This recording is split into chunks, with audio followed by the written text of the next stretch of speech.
Alors aujourd'hui, tu avais envie qu'on parle de dette. Ouais. Donc, un petit sujet un peu plus touché, mais qui touche tout le monde, justement, assez souvent, en tout cas. Oui.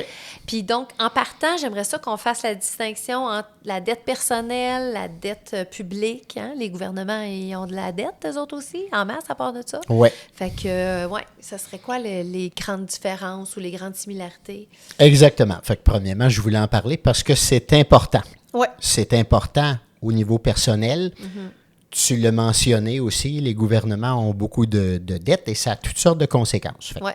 Effectivement, donc, la distinction est fondamentale entre dette privée, donc détenue par des individus, des familles, des entreprises, et la dette publique, qui est celle des gouvernements, des autorités publiques. OK. Une distinction fondamentale, c'est que nous, on doit toujours rembourser nos dettes. Et puis, si on ne les rembourse pas, ben on peut faire faillite. Nos créanciers vont simplement venir nous saisir. Ouais. Il y a toujours des conséquences fâcheuses. Alors que les gouvernements sont plus sournois que ça quand vient leur taux d'endettement.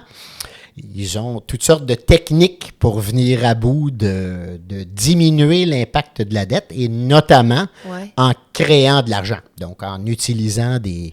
Oh boy, OK. C'est pour ça que, tu sais, le montant de la dette, c'est toujours des montants faramineux qui étourdissent un peu, là, qui donnent le vertige. Tu sais, on dirait que ça devient presque de l'argent de Monopoly tellement que c'est abstrait, je trouve. Ouais. On parle de milliards, puis que ça lâche pas, tu sais, puis on s'améliore jamais. C'est bizarre, ça. Ah ben et puis si on parle, par exemple, du gouvernement américain ou si on parle à l'échelle planétaire, ma sœur, c'est plusieurs trillions de dollars de dettes. Et là, j'attire ton attention sur une chose qu'on a effleurée ensemble dans une conversation, là, mais que j'aimerais amener tout de suite dans la discussion aujourd'hui. Ce qu'il faut comprendre, c'est que la dette de quelqu'un est la créance d'autrui. Oui. Exact. Ben oui, tout à fait. C'est la même chose que, tu sais, en économie, la dépense d'une personne est le revenu d'une autre. C'est ça. Je dépense dans un commerce, c'est donc le revenu du commerçant. C'est la même chose quand on est dans de la dette. Donc, les gouvernements émettent des obligations. Le mot, d'ailleurs, est très intéressant. Hein? J'ai une obligation de la repayer. Et donc, c'est qu'il y a des gens qui prêtent au gouvernement. OK. Oui. Et donc, quand on achète là, comme épargnant, puis à un moment donné, on veut investir, on met une partie de son argent dans des obligations. Des fois, on appelle ça des bonds. On utilise le mot anglais, là. Eh bien, donc, ce qu'on fait, c'est qu'on prête notre argent à nos gouvernements. Mais donc, en échange qu'il y a un intérêt, je vais recevoir qu'il y a un ananas au bout de ça. Là. Exactement. Donc, avec une obligation, il y a toujours les deux aspects. Il y a donc le fait que après un certain terme, ça peut être 1 an, 5 ans, 10 ans, il y a des bonds de 30 ans, il y en a un peu plus long, mais à la fin du terme, je me fais rembourser l'entièreté de mon montant. Puis, en attendant, pour m'avoir fait patienter, pour que j'accepte de me départir de cet argent-là, puis qu'il ne soit pas à ma disposition, en attendant, cet argent-là est à ta disposition, le prix à payer, c'est que je te charge un taux d'intérêt. Donc, je me fais récompenser pour me... Comme n'importe quel prêteur, là. Absolument. Okay. Oui, je comprends. C'est ça. Donc, mais dans les faits, quand les gouvernements trouvent toutes sortes de moyens pour... Qu'est-ce que tu veux dire? Alors, le meilleur moyen pour diminuer l'effet de la dette, voire même la faire disparaître sournoisement, c'est de l'inflation. C'est de créer de l'inflation. Parce que, pense-y, quand toi et moi, on est nés, là, quelqu'un, un peu n'importe où au Québec, était capable d'acheter une très belle maison pour 100 000 $. Aujourd'hui, c'est plus possible. Non. Tout coûte bien plus cher. C'est vrai pour une maison, c'est vrai pour une voiture, c'est vrai pour l'épicerie. Comment ça se fait? Ben, donc, c'est qu'il y a de l'inflation, mais donc, imaginons un prêt sur 50 ans. C'est pratique de le calculer. Toi et moi, on a plus ou moins cet âge-là. Donc, quelqu'un, il y a 50 ans, aurait prêté 100 000 Il se le fait rembourser aujourd'hui. Ouais. Est-ce que tu penses que ça a la même valeur? Hey boy, non. Pas du tout, exactement. Ouais. Ça n'a pas du tout le même pouvoir d'achat. Exact. 100 000 que tu aurais prêté en 1975, ça valait très cher, ça avait un gros pouvoir d'achat. Tu te le fais rembourser aujourd'hui, puis tu dis, hey boy, OK. Qu'est-ce que tu veux que je fasse avec ça, quasiment? Qu'est-ce que tu veux que je fasse avec ça? Ben, en tout cas, ça va me prendre pas mal d'autres argent pour venir à bout d'acheter une maison équivalente. Alors, ça, c'est l'effet de l'inflation. Donc, si tu es l'emprunteur gouvernemental, dans le cas dont on parle, tu as avantage à avoir de l'inflation. Parce qu'au final, tu rembourses tes prêteurs le montant qui a été fixé au départ, mais ça vaut bien moins. Ouais. Donc, l'inflation, c'est une façon sournoise de venir diminuer de la dette. OK. Voilà. Maintenant, les individus, ben non. On ne peut pas faire ça. C'est ça. Donc, dans les faits, puis tu vois, même récemment, on a vu un cas qui était assez spectaculaire dans l'histoire de notre pays. Là. La compagnie Labbé a fait faillite. Hey, ça, là, c'est une entreprise qui existe depuis, ma foi, 250, 300 ans. Là. On parle de l'époque où on traitait de la fourrure dans la baie du Tisson. C'est littéralement là que ça a démarré. Là. Mais là, la compagnie a fait faillite. Pourquoi? Ben, c'est à force d'accumuler trop de dettes. Et puis, il vient un moment où tu n'es jamais capable de faire suffisamment de profit cette année pour être capable de faire tes paiements. Tu sais, ultimement, c'est toujours quand tu atteins ce stade-là que ça devient très problématique. C'est que c'est rendu que même peu importe l'argent que tu rentres, tu n'es même plus capable de faire tes paiements d'intérêt sur ta dette. Ouais. D'habitude, ça, c'est le signal où là, tes créanciers tirent la plug en bon québécois. Ils disent, OK, ben là, il n'y a plus d'espoir, là, puis tu peux pas t'imaginer que, mais l'année prochaine, soudainement, les résultats vont être spectaculaires, là. Surtout pour une entreprise de longue date comme DB, là, j'imagine que les résultats étaient pas mal semblables d'une année à l'autre, là. Bon, c'est ça. Donc, donc même eux, ils ont une responsabilité face à leurs créanciers, ce que les gouvernements ont plus ou moins. Exactement. Okay. C'est ça. Tout à fait. Donc, les gouvernements sont souverains. Donc, ils ont toutes sortes de pouvoirs que les individus n'ont pas. Et puis, pas ce soir, je ne veux pas qu'on s'étende là-dessus. Il y a un moment où on va reparler ensemble de ce qui est le cycle de dette à long terme pour les États. Ça a toutes sortes de conséquences. Mais c'est de la macroéconomie, ça. Ça va être intéressant, mais c'est pas juste de ça. En tout cas, ça va m'intéresser. Voilà. C'est ça. Mais chose certaine... Tu vas trouver une façon de me le rendre intéressant, je suis certaine. Ouais. Mais c'est pas là-dessus que je voulais qu'on s'étende ce soir. Donc, je veux qu'on se concentre davantage sur la dette privée, justement, celle qui appartient aux individus. J'ai juste en tête, c'était-tu Daniel Lemire qui avait dans un de ses numéros qui disait... faudrait quasiment que le pays déclare faillite, puis on reparte sur un nouveau nom, là, tu sais, sur un autre nom, puis on scrape ça, puis on recommence, tu sais, mais c'est ça. Ça non plus, ça se fait pas. Ben non, ça se fait pas, puis surtout, là, si on prend encore 2 minutes, admettons, pour boucler la boucle là-dessus, là où il y a un vrai problème, c'est que la dette détenue par nos gouvernements, on peut la rediviser en 2 catégories. Fait que tu as de la dette qui est détenue par tes citoyens. Ouais.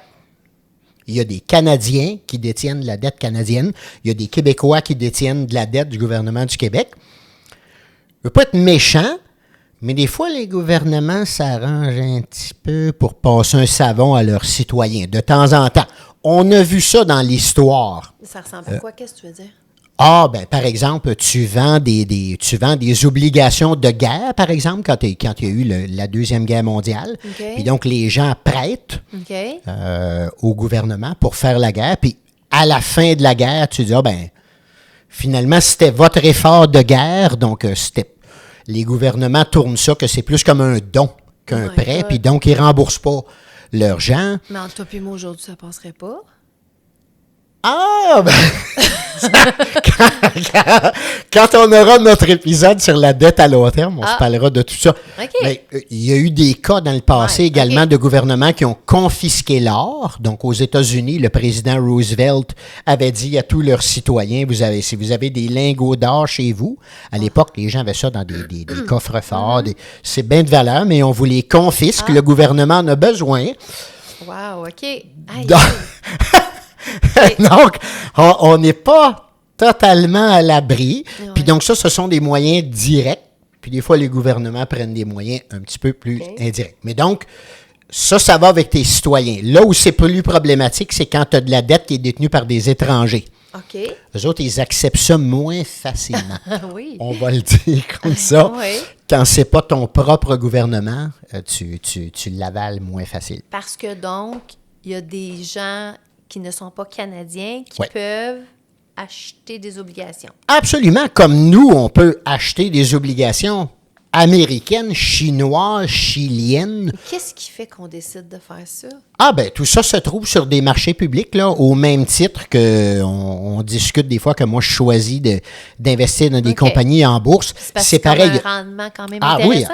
Oui, bien sûr, absolument. Okay. Donc, une obligation que tu achètes d'un pays X, te paye un taux d'intérêt. Puis donc, les taux d'intérêt ne sont pas toujours les mêmes. Donc, il peut arriver parfois, par exemple, que les taux d'intérêt sont vraiment très bas chez nous dans les pays occidentaux. Puis que tu as des gouvernements dans des pays qui sont en émergence, qui payent des rendements beaucoup plus intéressants.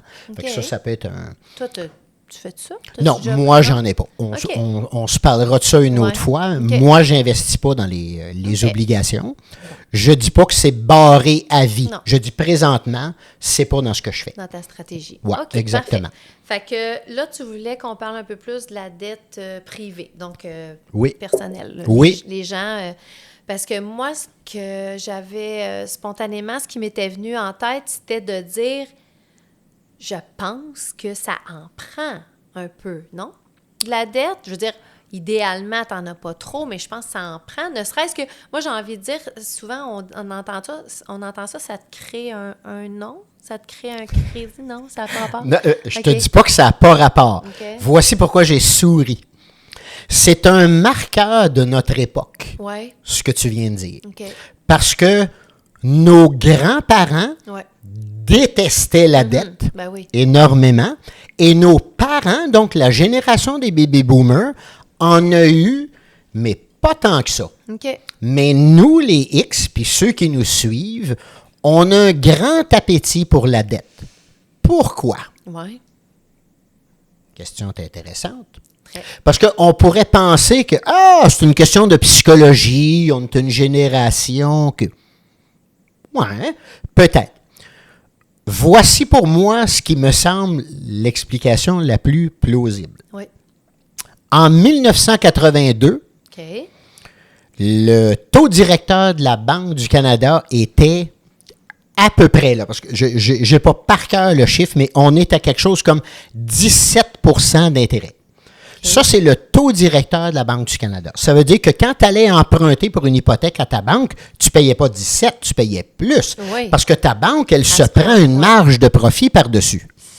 La banque, elle, là, quand elle va s'approvisionner auprès de la Banque du Canada, elle payait 17.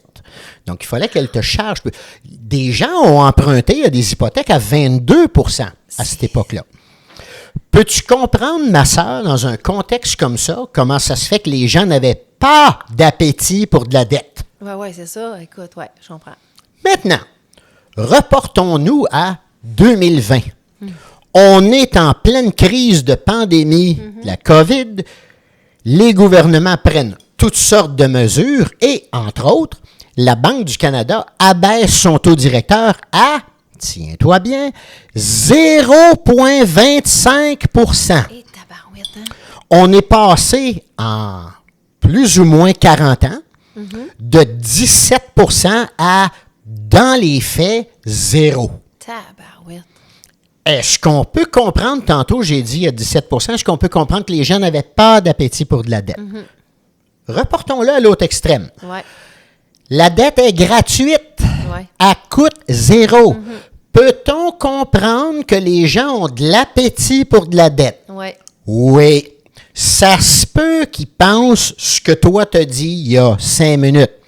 Ah ben de l'allure d'en avoir un peu.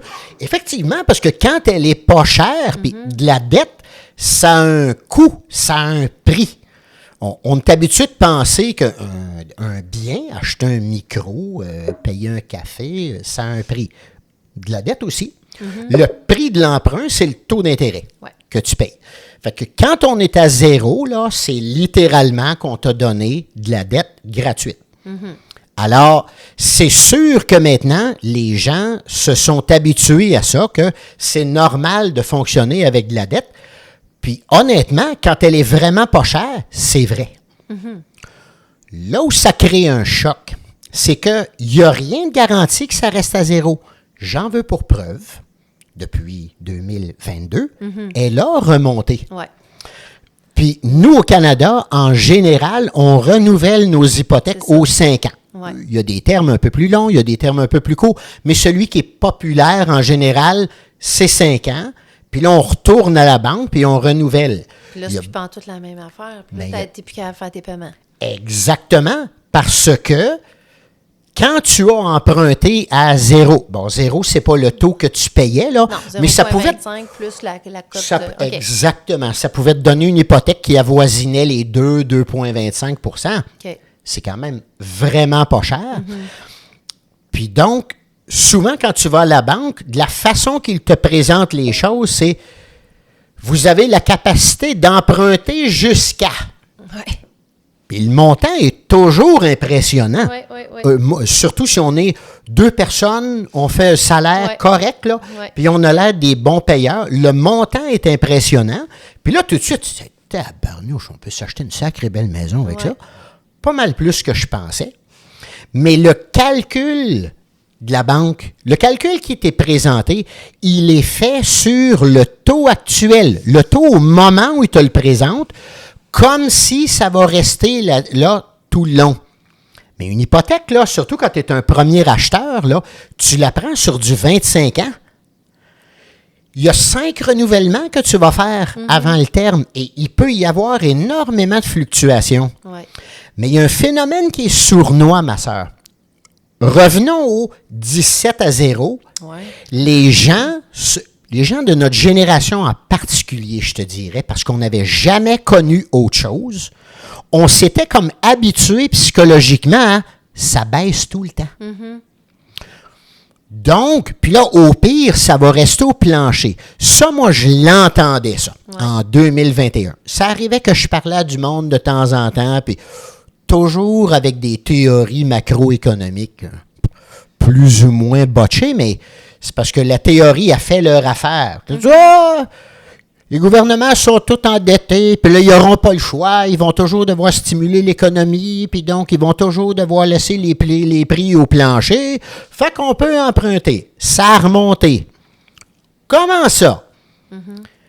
Parce que, revenons à notre interface, devant un emprunteur, il y a un prêteur, il y a des gens qui prêtent l'argent, puis qui disent, qu'est-ce que tu veux que je fasse avec 0%? Ça ne me paye pas. La finance, c'est simple, mais pas facile. T'as bien raison.